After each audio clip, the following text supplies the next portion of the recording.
Today on Macaulay Math, we're modeling with exponential functions. Intro.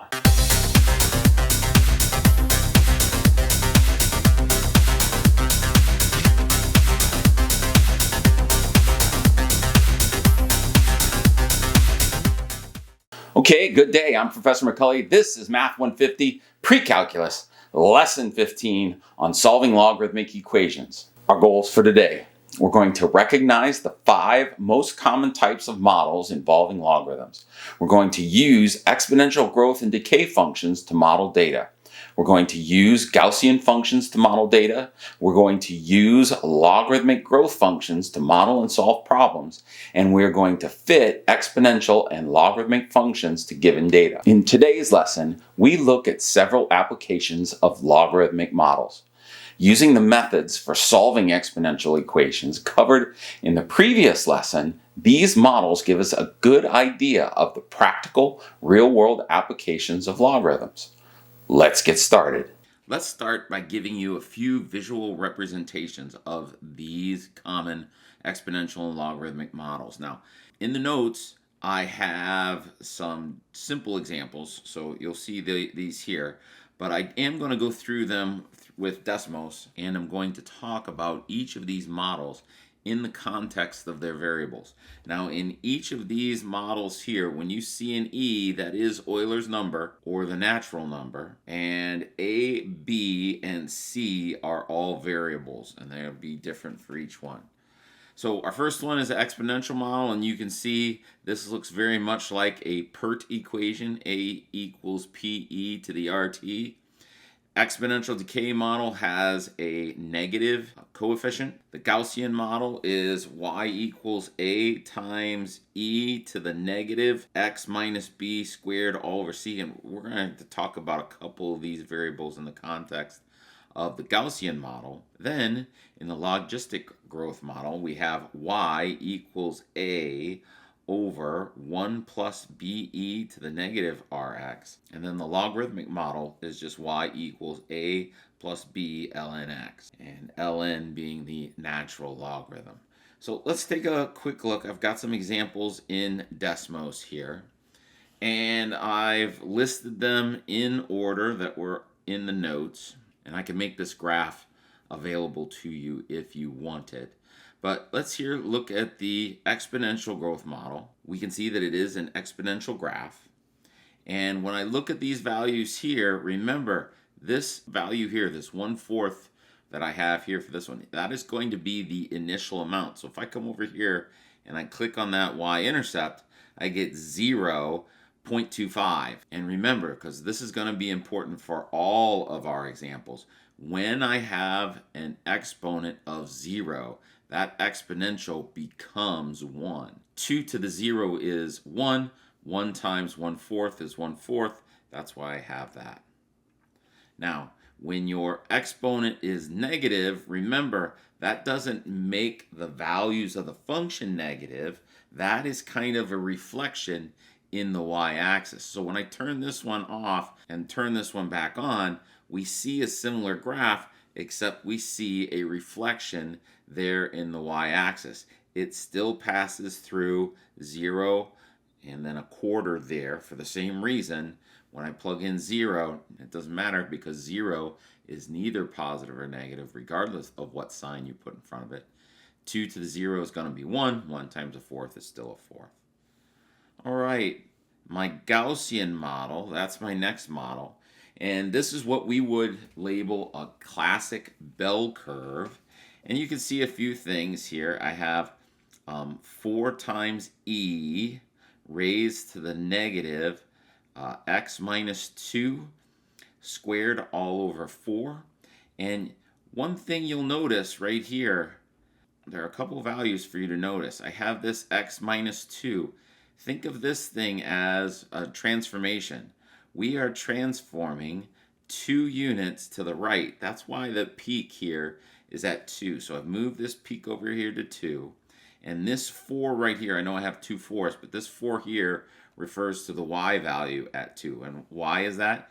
Again, because of what happens when your exponent goes to 0. When I get closer and closer to 2 for the x value. 2 minus 2 is 0. 0 squared is 0. Divided by 4 is 0. I get e to the 0. Any other value for x is going to make this expression something bigger than 0. Any value other than 2 will make what's inside here either positive or negative, and I'll get something other than 0 here. And so since this number will be bigger than 0, when I make it negative, I'm essentially dividing by e to whatever that power is, because remember, that negative exponent makes it 1 over. If I move this down, the logistics growth model actually has 2 horizontal asymptotes. In this particular one, I've got a horizontal asymptote at 0, and I have another one at what looks like 6.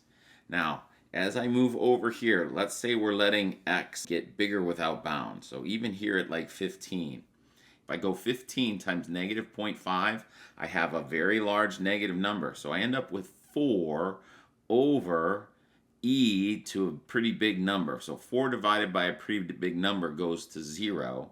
So this expression, the further I go to the left, the closer this whole expression right here gets to 0. I get 1 plus something close to 0, that's something close to 1. 6 divided by something close to 1 ends up being 6. So I get that upper horizontal asymptote to be 6. Now, if we go the other way, if I go to negative 10, I get a negative times a negative is a positive. So I get a positive exponent. That's going to make this number get bigger. And the bigger this number is, the bigger the denominator is. And so if I divide 6 by increasingly larger numbers, I'm going to get closer and closer to 0. Now, when would you use this model?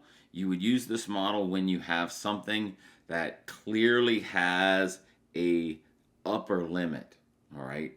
Now, for example, if you ever looked at a graph of population, you might initially think that it's exponential, because if I go back to here and just let's turn this off. If you look at most population growth curves, it starts like this. But at some point, this curve is eventually going to have to bend back the other way. There's a finite amount of space on the planet, all right? We just can't have an infinite number of human beings on the planet. So at some point, the graph of human population on the planet is going to have to level out. There's only so many humans that this planet can support. And then finally, we have a logarithmic growth model, and this looks very much like a logarithmic curve. In this one, you can see I have a vertical stretch by a factor of 3, and I have a shift 2 units up, and so that it looks very much like a logarithmic curve. All right, there isn't a whole lot of new math other than that. We're just going to apply the models, and we're going to use the order of operations and the properties of exponents and logarithms that we've learned in the last few lessons to apply these to some application type problems. First example, complete the table for a savings account in which interest is compounded continuously.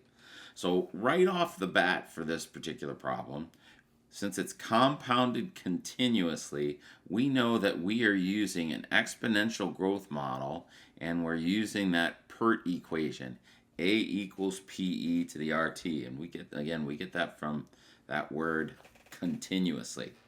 Now, it says the initial investment is $1,000.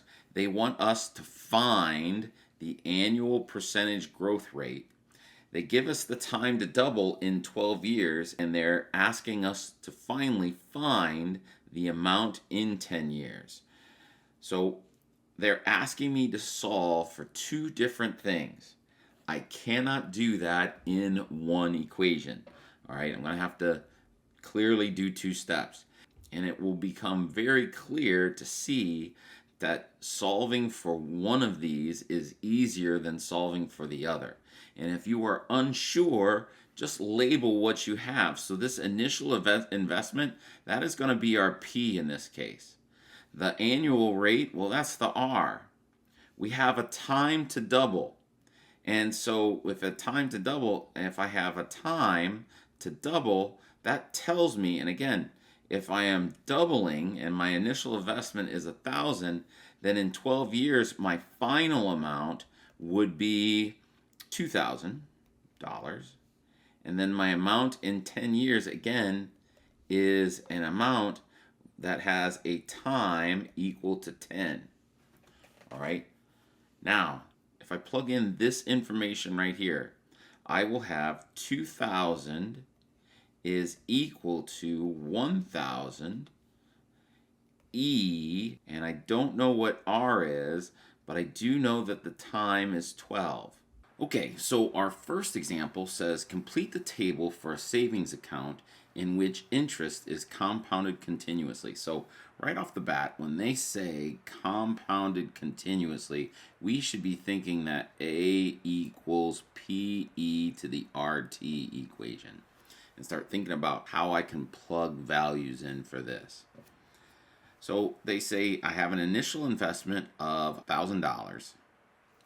They want to know what the annual percentage rate is. So that's my R. I'm trying to figure out what that is. They say the time to double is 12 years. That actually gives me two pieces of information. That tells me the time and a final amount. So if I started with $1,000, then the time to double is 12 years. I would have 2,000 at the end of that 12 years. And then it finally asks me, what is the amount in 10 years? That's telling me a time of 10, and they're wanting us to find a final amount. Clearly, solving for rate is going to be much easier to solving for the amount in 10 years because I have this time to double.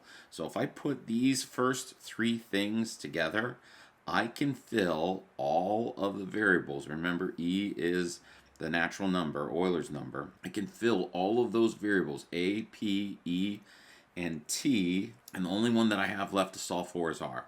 So let's do that. I say my A is that final amount is 2,000. Then my initial investment, the P, is 1,000. E, I don't know what R is, but the time that it takes, the T that it takes to go from 1,000 to 2,000 is 12 years. So I can multiply by 12 right there.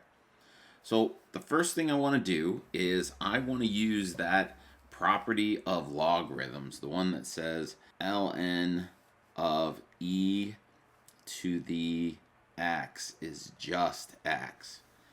And to do that, though, I have to get rid of this coefficient of 1,000. So the first thing I want to do here is I want to divide by 1,000. So divide by 1,000, divide by 1,000. I can cancel out all those zeros. 2 divided by 1 is 2. The thousands cancel. I have e to the 12 times r. Okay. Now here I'm going to take the ln of both sides.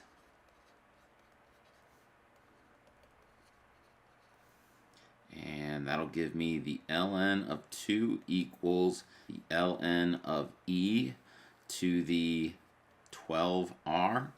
And remember, when you have ln of e to an exponent, it's just that exponent. That's that rule right here. And so I'll have ln of 2 is equal to 12r. And then I can divide by 12. That'll give me r equals the ln of 2 all over 12. And we will complete that using Desmos, and that'll give us our rate as a percentage. So let's go to Desmos. Here we can type in the ln of 2 divided by 12. And we end up with 0.05776. And we want to have a rate, so we need to change that to a decimal place. It is 0.05776, which corresponds to a rate of 5.776%. And that is the answer to this one, 5.776%. All right, so if we want to do this last one, the amount in 10 years, I don't know what A is. That's what I'm looking for. I do know what the initial investment was. That was 1,000. I still have my E. I'm going to use this R right here, this 0.05776.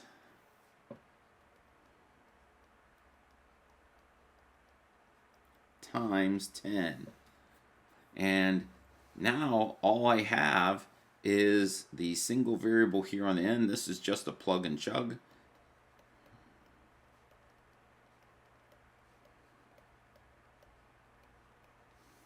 And we will do that. All right, so I want to use all of these decimal places. So I'm going to set that equal to a variable. So I'm going to go A equals. And whenever I use A, it's going to plug all of these decimal places back into that equation. So here I need just 1,000 and then E raised to, and because I'm going to do a multiplication here, I need a parenthesis. I'm going to use the A, that is my R, and then I'm going to go times 10. And so after 10 years, I'll have $1,781. And if I round to cents, because this is money, it'll round to 80 cents. So let's go back, finish this up. Say A is equal to, put in our dollar sign because we want the appropriate units. We'll say $1,781.80. Put a box around that, and we are finished. All right, next, it says the population P in thousands of Pineville, North Carolina from 2006 to 2012 can be modeled by P equals 5.4 e to the kt, where T is the year with T equal to 6 corresponding to 2006. In 2008, the population was 7,000. Find the value of K for this model. Round year of result to 4 decimal places. Okay, so let's go through and make a list. P equals 5.4 e to the kt. Now, they say that in 2008, the population was 7,000. One of the reasons that I picked this problem is because there are some conversions that you have to do in your head. They say that P is in thousands. So if this is 7,000, my P will just be 7. And since T equal to 6 corresponds to 2006, time for 2008 will correspond to 8. So let's plug in. I get 7 equals 5.4, and then it will be E to the K times 8. And so I want to solve for K. I only have the one variable, so I don't need anything else.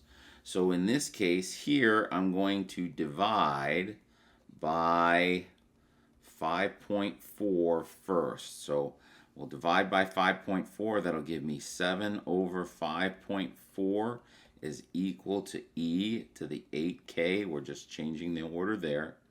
Here we will take the ln of both sides.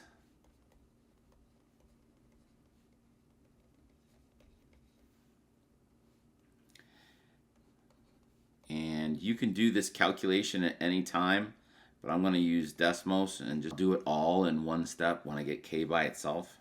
So I'll add my ln here of E to the 8K.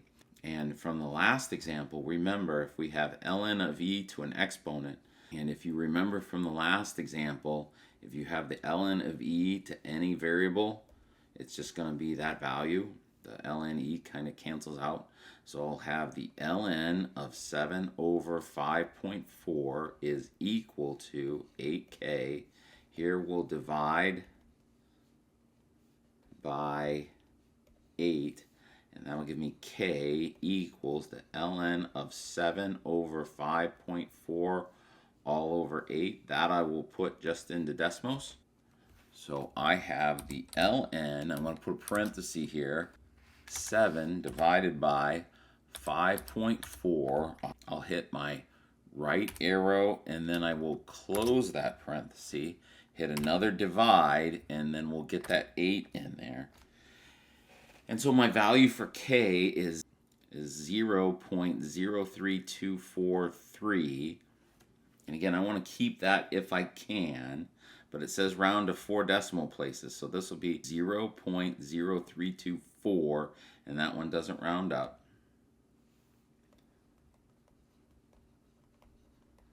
And that would correspond to a percentage growth rate of 3.24%. And so this is my answer to part A.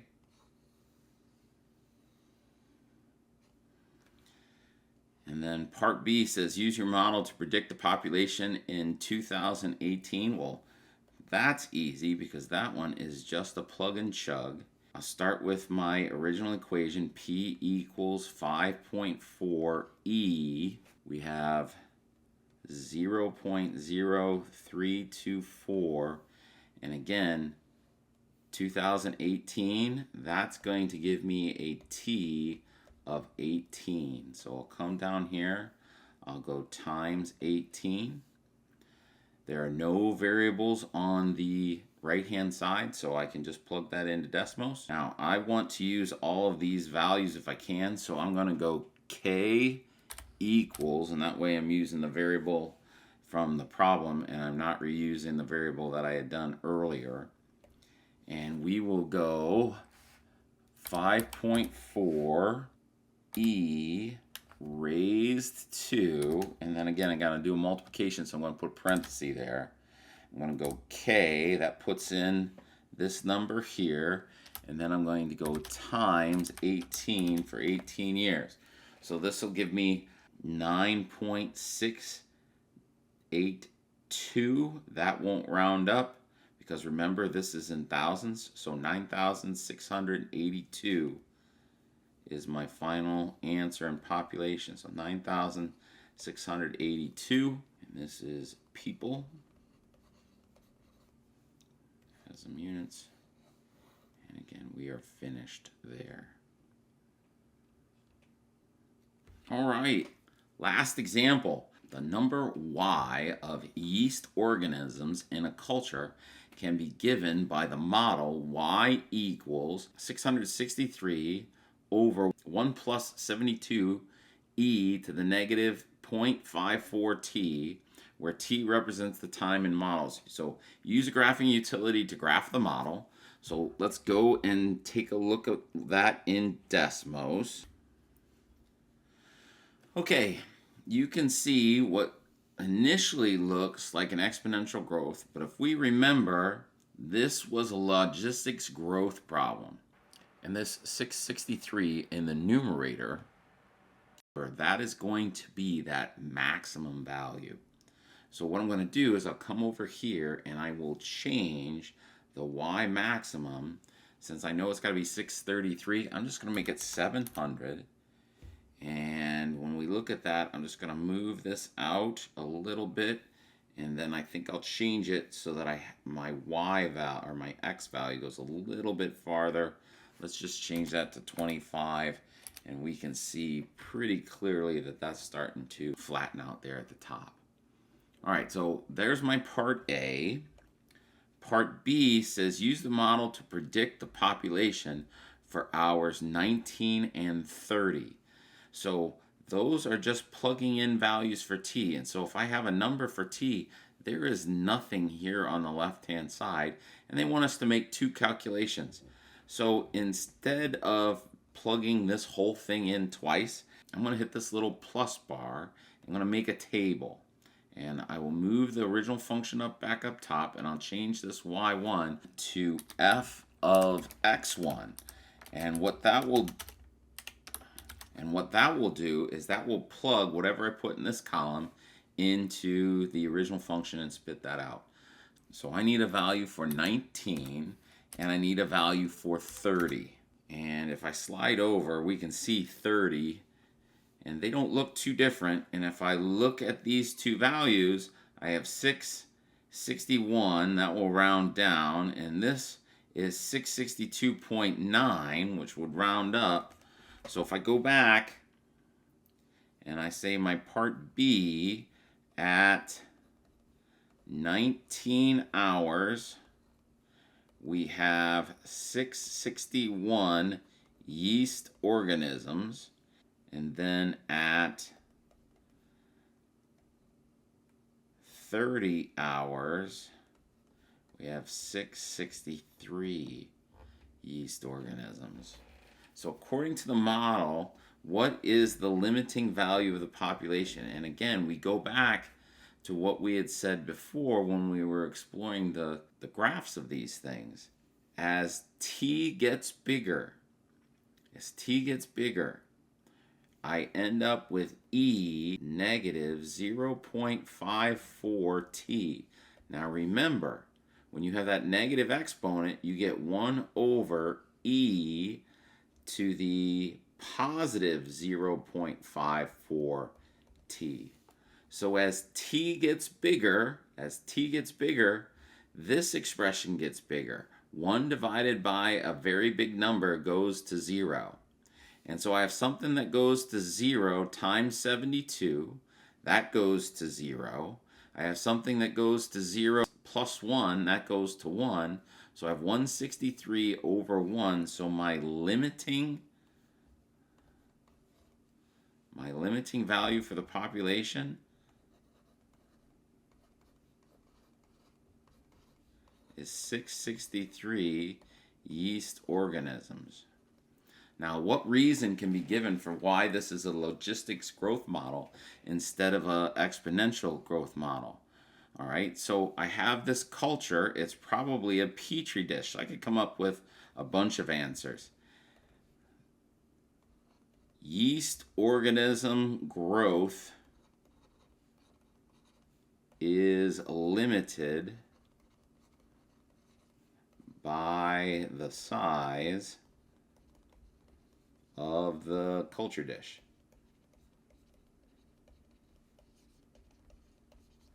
I can also say yeast organism growth is limited by the amount of food in the dish. But I would assume that if you thought about it real hard, you could probably come up with at least one or more valid answers. That's all I got for today, folks. So, the Star Wars fun fact of the day. George Lucas, the creator of Star Wars himself, has a cameo in Revenge of the Sith, where he appears as a blue alien diplomat. And there we can see Mr. George Lucas in his heyday, some 20 odd years ago. Well, that's all I got for today, folks. Have a great day. Goodbye.